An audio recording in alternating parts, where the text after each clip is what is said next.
Hello everyone, welcome to my channel. I have a double page Halloween layout for you today. I'm actually collaborating with my creative design team friends and we are bringing you Halloween inspiration. So I have a collection of photos here and they're from the same season and the same theme, but not the same, day per se. These are my mom, she's decorating and I had to laugh so hard. She has a shed where she keeps her seasonal decor in this little golf cart she takes back and forth to move things. And she's driving down and she had put this skeleton. She likes to put them in overalls and sit them on the tractor they have in the yard for decoration. And I thought, that is the funniest scene. So I snapped that picture and then her hanging up some decor on her porch. And then these two are my niece, and she sent me these just random photos. She's got a skeleton. She's riding around with him in her car, and then one with some spooky face paint and her cat. And then this one is from my yard. I got home one night and the sky just looked purple and kind of spooky. So I thought this is just a fun photo to document along with my spooky season photos. So I thought maybe we would do something like this. I actually created a layout similar to this design before, and that's what kind of caught my eye because I have all portrait style photos. These are 3x4s, and these are 4 by 5.5, and that does include the white border. So I am using the Spooky Sweet collection. I've done a couple layouts with this so far, and I don't know, it's kind of funny. Like I have the purple tones in this photo, but none over here. I don't think I want to necessarily bring in the photo, but what I do love are these little scenes here, like decorated front porch, which kind of reminds me of this. So I already know a little bit, of the direction I'm going, again, because I'm using a different layout for my inspiration that I created a few years ago. And I've got punch outs going everywhere. Get out of there. We are going to actually, before we get going with our paper choices, let's bring in some white cardstock. This is just white Willow, and there'll be a little bit of this showing around the outside. I know this is my favorite paper. I absolutely love this one.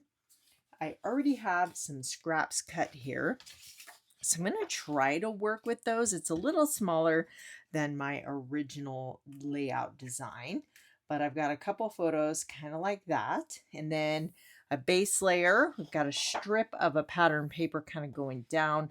And then let's see, I want to bring that orange over, and I do have plenty of that. So we've got this sheet. What's the other side? So these guys are cute, but they haven't really just gone with my photos, so I haven't been using that side. I like the orange better. We could definitely bring this over to, let's put the purple one in the middle just because it's different. And then Maddie and her little skeleton buddy looking in. So maybe something like that. And then I need a background. So you can see, I know purple and orange can go together, but not so much I don't like it as much in like a large pop like that. So I'm thinking maybe, let's see, those are like cut apart sheets, which are cute. But what if we did something like that and then carried this onto the other side? And then we've got the orange and the orange. And then normally I would want to repeat that over here, which I do have a, man, I really need to organize this. There's just things flying everywhere. So what I was thinking is I could just cut out a little window here and have it part of an embellishment cluster because, I don't necessarily need to bring in more paper. There's this paper, which is black on the back. What does that look like? You know what? I like these photos better on the orange. I think that they popped better off on the orange. I did make these. Well, this one was black and white. She shared it with me. This one, she had on a bright, like Christmas red sweater. So I'm like, no way. It was definitely not going with the layout. So I turned that one black and white, but it actually works well because they're both of her. So I'm really liking the way this is going. I'll worry about that when we get to the embellishment part. And like I said, too, there's all these little cute scenes, which would kind of bring that idea over too, if it would fit. So let's cut down the paper. And this one here is, let's see, what do we got there? 8.5 by 9. And then let me go ahead and cut this one down. If we go 10 inches, that'll give me 2 inches to work over into the other side. So I'm going to cut this down. I've cut this piece down to a 10 by 10. So this is what I'm thinking. I've got an inch border on the top and bottom. And then this one will kind of sit over like that. And you know what? We don't need all of that. Maybe I'll shorten this just a bit so we have a little more of that gray paper showing. I made this 8.5 squares. Now we have a 10 by 10 square and then an 8.5 by 8.5 square. And those photos fit quite nicely right there. You know what I think? I think I want this one. I don't want to cover her feet or what's in the back. The photo's pretty tight. This one has a little bit of room where there's nothing important overlapping. So I think that looks pretty good like that. And then what that yielded is we have a little piece to put over here. And then this one came off the bottom. So we just kind of want to turn them. They're not exactly going the same direction. You can see the striations are moving away from each other, but I think once we get that over here, it won't matter. It's a simple enough pattern to where that will look, similar enough. And then I just want a little bit of this at the top and bottom. So I'm going to cut this down. Let's start with that one. Okay, I've got this piece at 5.5 tall, and then I went with 11 inches wide, and I didn't go the full 12 because if I have it to the end, then it's just me. I like it to be continuing on the other side, so by just giving a little bit of space, I don't feel the need to do that. So let's see, what if we do, where's my other piece there? We've got this one. So really we only need, let me grab my ruler. Let's see, looks like 8 inches wide. Perfect. Okay, so these are each 8 by 3.5. So that's going to give the look of a continuous pattern running top and bottom. So something like this, and then the gray carries it over to that side. And then we'll just kind of sandwich all of these pieces together. I might want a little bit of white showing on the outside, maybe something like that, just because we have the white over here. So I think that looks nice. And then bring our photos back in, and this is coming together. And of course it's coming together fast because, like I said, I'm using another layout from several years ago for inspiration. So you know what? I think I need to ink up the edges in black, and then I can go ahead and start getting these paper layers down. I've got a black ink pad. I'll just do a little bit on camera. And if you are one of my customers, you can find the original sketch handout that I am using for my inspiration under the Files tab in my Customer Appreciation Facebook group in February of 2023. Every month, as a thank you to my customers, I share a PDF that they can download with a sketch with all the measurements, including finished artwork for ideas and examples. And it's just my way of giving back and saying thank you. So there's years worth of sketches in my customer group. So be sure to take advantage of that if you are one of my customers. I have everything inked up and adhered down. I went ahead and got organized and reined in my embellishments. As I create, I'll let you know where these are from. I do often get asked about this tray. I picked it up last year, maybe the season before, from Staples in the office organizing section. So it's handy to have a divided tray to put all of your little bits and pieces in. So I've done some die cutting. A lot of these are punch outs. And this, when I was die cutting my shapes, this was in the black paper scraps, and I'm like, well, that might come in handy. So I went ahead and grabbed that. But in my previous layout, I have embellishment cluster up here, and then my title was here, and then over here I had some embellishing. So I think I might, I'm probably going to put my title under here, but we could still use that for embellishing. And I've got this great big tree.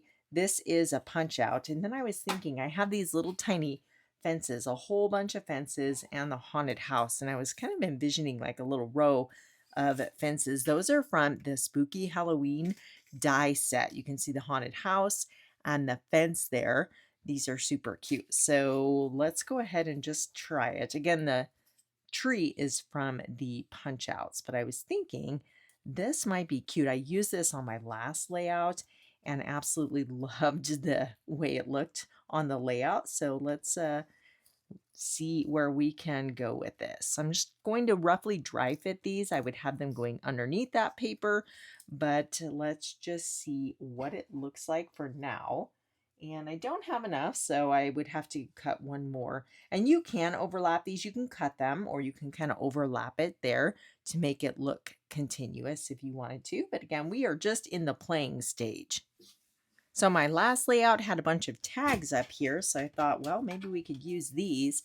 And this is from Fright Night. I did use these already, I think on both my last Halloween layouts. That is from this stamp set. So you've got this stamp and then this one here. And there's coordinating dies where you can layer them or create a tag. And this is also where the spider webs and the word boo and eek came from. But I was thinking, what if we do... I can't layer it over the photo because I'd be covering too much, but maybe we can kind of tuck those. I thought I'd put my adhesive sparingly, but that does not want to go in there. So sometimes you can just go in different layers. This one's behind the cardstock or the pattern paper, and then this one is behind the photo. So it's okay if we cut off a little bit because you can still see what we want to see there. That's kind of cute. I like that. And then what about the spider web? So we have a big cluster area up here. And you know what? The witch's hat is perfect because my mom's wearing the hat. I did say I wanted to try to bring over some of these. And then I don't know about the purple yet. We have all these potion bottles, which are really cute, but we'll kind of wait and see. Oh, what's a witch's hat without a broom? We have that. That might just like look nice framing in the corner there. There's a cauldron. This little guy's super cute from the punch out sheet. And then there's these little guys. So many things to play with. Let's see if we can bring in... Oh, hey, where'd that come from? Was that stuck to the bottom of that? Oh, look, now I have enough. Maybe it was meant to be. Okay, let's start. This guy's adorable. Maybe we'll put him right there. Spider webs have always been one of my favorite embellishment options for Halloween layouts, and I think I like it because it's a circular element, and adding circles to your layout is always so nice for breaking up all the squares and rectangles. So we'll just create a little circular element there, and we can kind of connect all these together. I do have my words, so this is just the part where I toss things down, try not to overthink it, and then I can fine tune it. So I did mention I want to bring in these windows. So I'm thinking possibly up here. I'm just trying to get everything nestled and cohesive and kind of overlapping together.